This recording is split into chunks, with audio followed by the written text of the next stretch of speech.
That was a beautiful like starting point from when I was doing a collab with Rare Hair, who is a maker here in Australia that uses laminate samples, discontinued laminate samples to make earrings from. She challenged me to only use scraps and I did 5 or 6 little tiny slabs about that big, all in that colorway of scraps. So I've been a graphic designer since the university, worked in big studios, doing annual reports in the city and all that kind of stuff. And I think I always wanted to work for myself before I had kids, and I managed to do that. When you're busy, you can't complain because you're making money as a freelancer. So when you're busy, you can't complain. When you're quiet, you can't complain because you can have a rest. And it does. It either rains or it pours, or, you know, it's sort of, you're either absolutely inundated or quiet.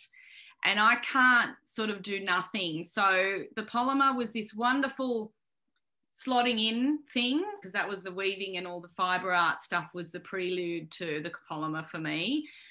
Starting an Etsy shop for the weavings, and then introduced polymer clay and wall hangings, and then they got smaller pendants and then earrings. And then you quickly work out that earrings sell better than all of the other types of things. Just this lovely, I was hand stamping cards with my stamp. Was it, you know, everything, you know, but earring cards being cut out. I love working like that. And I talk about that a lot in studio scraps. Start small. Don't feel like you have to go and get branded earring cards to start with. You know, I see these young makers starting out and they've bought 1,000 earring cards, full color printed, and I know how much that costs, you know.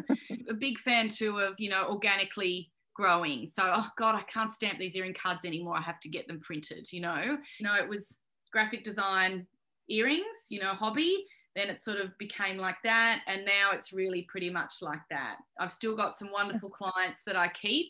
I still really enjoy doing graphic work, and I've been able to utilize so many of those skills in this as well. And there is a point where you do start realize, oh, I actually rely on this income, that you get a little bit scared, you know. But I think I've been able to keep it fun by not doing the same thing over and over. You do burn out if you're creating all the time. And like I think the other thing I talk about a lot is experimenting, and I, you know, like other makers to think, you know, it's so important to make mistakes, otherwise you'll never learn anything.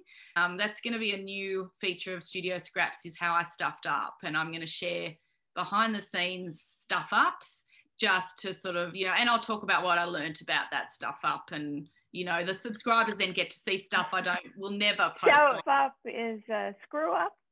Yeah, stuff like mistake. Okay. How I stuffed up. I like the kids seeing that mum can make a living from it. I do think that's really, I can't wait to bring my daughter along to markets and to see this whole other wonderful buzzing troop of people that travel and catch up once a year, and that atmosphere is just wonderful. In a world where middle-aged women often become you know, invisible in so many ways, I love that there's so many middle-aged and older women absolutely killing it. That I'm going to talk about it in Studio Scraps, about combining polymer and resin, and I don't think I would have been able to navigate resin as well as I have if I didn't know about polymer.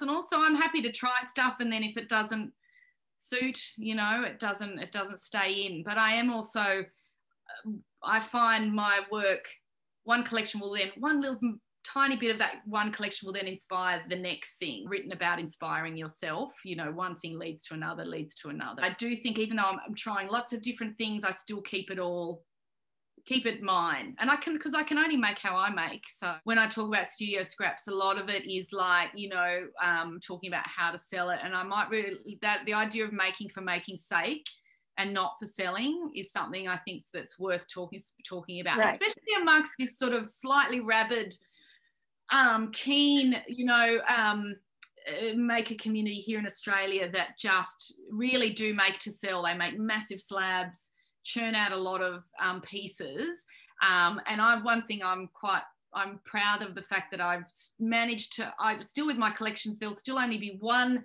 arched pair of earrings, like one of that shape in that whole, you know, 20 pairs, let's say, which is a big collection for me. And I like that I've been able to keep it small, because I do want people to feel like they've got a one-off piece. We talked about burnout in an issue I did with a friend, and we talked about hyping and marketing, and we talked about burnout, and she talks about burnout as not being not being like tired physically, but sort of almost like hate making, when you're at that point where you're making it just to make money. And so right. I think that's, so I don't ever want to get to that point where I'm really resenting having to pump out, you know. And I remind myself that I'm the boss of my work. If people get upset that they missed out on a pair, you know, I'm really sorry that you missed out. And, you know, I might make them again or I might not, but it's, you know, I'm the boss of what I make, and I'm not going, you know, I think if I keep making what I like, then the people who like my work will keep liking. So I do see some makers that make the same stuff again and again, and good on them if they love it. If they're happy and not hate making, that's fantastic. When you can chop up cane ends and you bring it all back together and you don't know what you're going to get.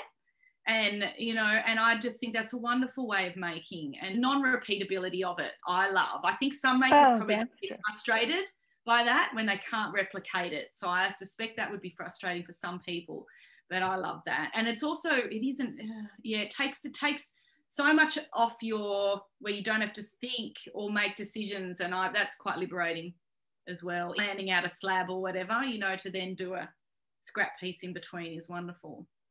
Yeah. And your politics is it's complicated and different to ours. And I'm glad I kind of schooled myself up, because now I can follow it and, you know, understand. Politics is my sport, you know, here in Australia too. I know all the players, and I know, and me and my friends, that's all we talk about. And it's also good to have a life aside from makers.